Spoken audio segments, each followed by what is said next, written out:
সিলেটের MC college ছাত্রাবাসের স্বামীকে আটকে রেখে এক তরুণীকে সংঘবদ্ধ ধর্ষণের মামলায় একজনকে মৃত্যুদণ্ড এবং ৩ জনকে যাবজ্জীবন কারাদণ্ড দিয়েছেন আদালত।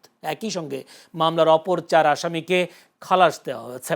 মঙ্গলবার দুপুরে সিলেটের দ্রুত বিচার ট্রাইব্যুনালের বিচারক স্বপন কুমার সরকার এ রায় ঘোষণা করেন। রায়ে প্রধান আসামি সাইফুর রহমানকে মৃত্যুদণ্ড দেওয়া হয়েছে। একই সঙ্গে শাহ মাহবুবুর রহমান রনি, তারেকুল ইসলাম তারেক ও অর্জুন লস্করকে যাবজ্জীবন কারাদণ্ড দেওয়া হয়েছে। অন্যদিকে পর্যাপ্ত প্রমাণ না পাওয়ায় আইনুদ্দিন আইনুল, মিসবাউল ইসলাম রাজন, রবিউল এবং মাহফুজুর রহমানকে অভিযোগ থেকে খালাস দিয়েছেন আদালত। রায়কে কেন্দ্র করে সকাল থেকে আদালত প্রাঙ্গণ ও আশেপাশের এলাকায় কঠোর নিরাপত্তা ব্যবস্থা গ্রহণ করা হয়। 2020 সালের 25 সেপ্টেম্বর রাতে শাহপরান মাজার থেকে ফেরার পথে এক দম্পতির প্রাইভেট কার এমসি কলেজের প্রধান ফটকের সামনে আটকে কয়েকজন যুবক তাদের ছাত্রাবাসে নিয়ে স্বামীকে আটকে রেখে তরুণীকে সংঘবদ্ধ ধর্ষণ করে।